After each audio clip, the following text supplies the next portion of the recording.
সকলের প্রতি শ্রদ্ধা ভক্তি রেখে আমি দুটি কথা বলবো। আজকের 5 আগস্টের পর শান্তিতে নোবেল বিজয়ী ডাক্তার ইউনূস ক্ষমতায় আসার পর আমাদের এই দেশে প্রায় 105টি মাজার ভাঙচুর হয়েছে এবং এই দেশের অনেক লুটপাট ক্ষয়ক্ষতি হচ্ছে। বিশেষ করে শান্তিতে নোবেল বিজয়ী এখন পর্যন্ত আমাদের মাজারগুলোর দিকে কোনো দৃষ্টি দেয় নাই। এই পর্যন্ত আমরা মামলা করেছি, অভিযোগ করেছি, এই মামলাগুলো পর্যন্ত তদন্ত করে নাই। সবাই নির্দোষ, আমরা বলি না যে আমরা নির্দোষ, আমরা বারবার বলছি আমাদের কোনো ভুল থাকলে আমাদেরকে কোরআন হাদিস দিয়ে বাংলার যে কোনো জায়গায় বুঝিয়ে দিবে, আমরা শুধরাবো।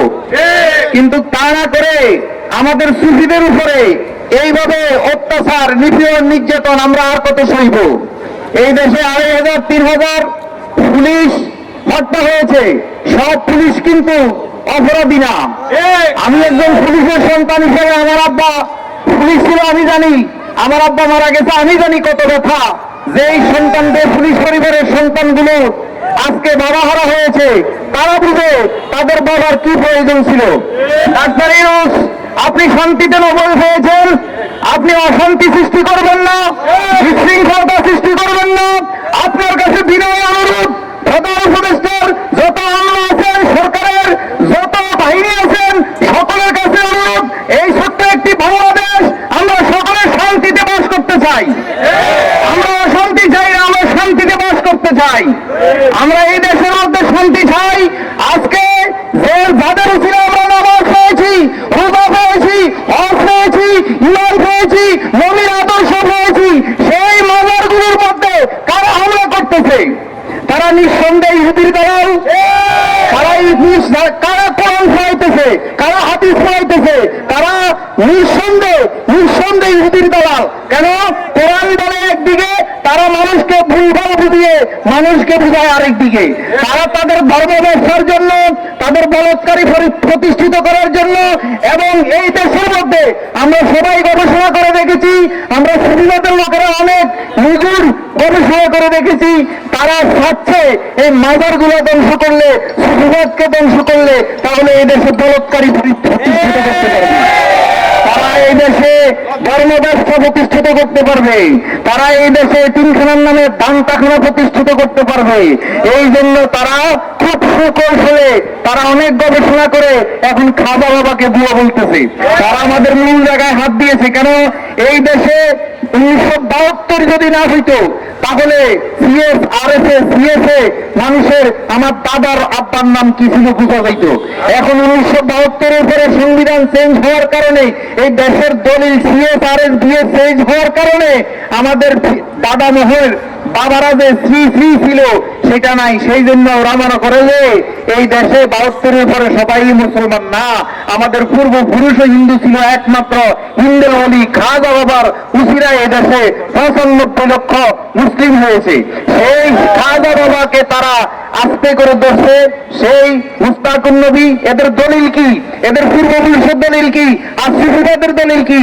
এই দেশ সৃষ্টি না হওয়ার আগে আমাদের এই দেশে মাজার এসেছে, অলি আল্লাহ এসেছে। এই দেশে ইসলাম কোন সাহাবা, কোন নবী করিম আসে নাই। এই দেশে ইসলাম আনছে অলি আল্লাহরা। তাই আমি বলবো, প্রিয় দেশবাসী, আমাদের এখনই সময় ঘুরে দাঁড়ানোর, না হলে তারা আমাদের অস্তিত্ব রাখবে না। তারা যতগুলো মাজার ভাঙছে সবগুলো একই ক্যাটাগরিতে। সকাল ভোরে ফজরের নামাজের আগে তারা গুপ্ত হামলা করেছে। তারা আবার এমন কৌশল করে মাইকে বলে যে একটা কিছু ধরা যাবে না, একটা কিছু ছোঁয়া যাবে না, কিন্তু তারা ভিতর আবার এগুলা ভাঙতেছে। তারা কাউকে ভিডিও করতে দেয় না, রেকর্ড করতে দেয় না। প্রিয় দেশবাসী, এরা কারা? এদেরকে চিহ্নিত করুন। মাননীয় প্রধান উপদেষ্টা গত 2 দিন আগে আপনি একটি ইনভেস্টমেন্ট সেমিনার করেছেন। সেই দিনে আমাদের এই দেশের বাটা কোম্পানির, বিভিন্ন কোম্পানির লুটপাট হয়েছে। এই আল্লাহর নিজের মাজার ভাঙছে, কিছু বলেন নাই। এখন আপনি বিশ্ব থেকে বড় বড় বিজনেসম্যানদেরকে আনছেন, আনার পরে দেখছেন অলি আল্লাহরা দেখাই দিছে যে এই দেশে বিজনেসম্যানরা আনলে বিজনেস করতে আসলে যে এদেরও ঘরবাড়ি লুট হবে, এই জন্যই এই ঘটনাটা ঘটে গেছে। এখন আপনি সাবধান হন, আপনি যদি সঠিক বিচার না করেন, আমরা জানি অপরাধী আছে, অপরাধীকে সাজা দেওয়া হোক, অন্যায়কে অন্যায় বলুন, আমাদের কোনো আপত্তি নাই, কিন্তু আর যেন একটা মাজারও যেন ভাঙচুর না হয়। আমরা তীব্র প্রতিবাদ জানাই। বাংলাদেশ জাতীয় সুফি জাগরণ পরিষদের পক্ষ থেকে আজকে জাতীয় কেন্দ্রীয় শহীদ মিনার থেকে আমাদের এই 5 আগস্টের পর তথাকথিত তৌহিদি জনতা যারা আমাদের মাজারগুলো ভাঙচুর করেছে, যারা সাংবাদিকদেরকে হত্যা করেছে, যারা পুলিশদেরকে হত্যা করেছে, তাদেরকে আইনের আওতায় এনে দেশে একটা শান্তি শৃঙ্খলা আনার জন্য প্রধান উপদেষ্টার কাছে আহ্বান। আর যদি মাননীয় প্রধান উপদেষ্টা, আপনি বিচক্ষণ ব্যক্তি, আপনার 85 বছর বয়স হয়েছে, আপনি অনেক অভিজ্ঞ ব্যক্তি, আপনি যদি বুঝেন যে আমার দ্বারা সম্ভব না এই দেশে শান্তি ফিরানো, তাহলে এখনই সম্মানের সহিত আপনি পদত্যাগ করুন। আপনি এখনই সম্মানের সহিত পদত্যাগ করুন। আপনি মুরব্বী মানুষ, বুড়ো মানুষ, আপনি যদি আমাদের এই মাজারগুলোতে যদি শান্তি শৃঙ্খলা আনতে না পারেন, এই দেশে যদি শান্তি শৃঙ্খলা আনতে না পারেন, আপনি ক্ষমতা হস্তান্তর করুন। ধন্যবাদ। আমরা এখানে উপস্থিত হয়েছি দয়াল নবীজির স্মরণে, ওলি আল্লাহর স্মরণে আমরা একটু মিলাদ পড়ি। আল্লাহুম্মা সাল্লি মুহাম্মাদ ওয়া আলা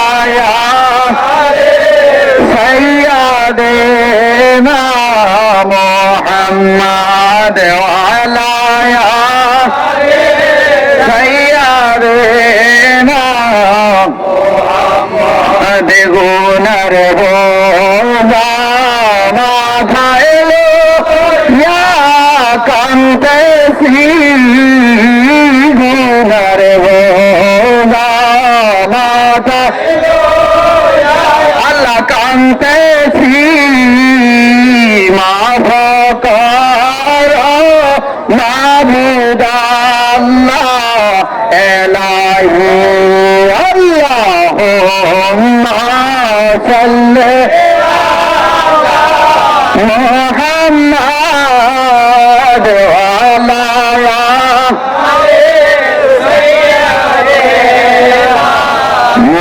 মুহাম্মাদ ওয়া আলা সাইয়্যিদিনা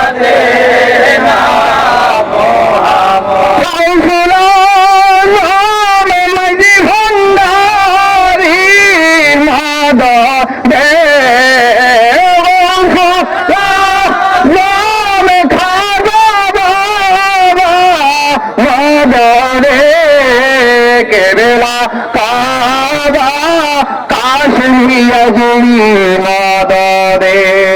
আল্লাহুম্মা সাল্লি আলা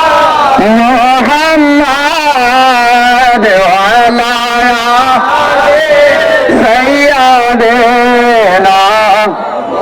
ইয়া রাসূলুল্লাহ ইয়া হাবিবাল্লাহ ইয়া রাসূলুল্লাহ ভাই যদি নবী গো আপনার দিদার মৌতের কষ্ট থাকবে না আমার, ভাই যদি রাসূল আপনার দিদার মৌতের কষ্ট থাকবে না আমার, শান্তি পাবো গো আপনাকে দেখিয়া ইয়া রাসূলুল্লাহ ইয়া হাবিবাল্লাহ ইয়া রাসূলুল্লাহ ইয়া হাবিবাল্লাহ। এই ওলি আল্লাহর বাংলাদেশ রহম করো আল্লাহ, রহম করো আল্লাহ। এই বাউল ফকিরের বাংলাদেশ, ইউসিবাদের বাংলাদেশ রহম করো আল্লাহ, রহম করো আল্লাহ। ধন্যবাদ। আমি এখনই আমার বক্তব্য শেষ করছি। ওয়া আখিরু দাওয়ানা আনিল হামদুলিল্লাহি রাব্বিল আলামিন।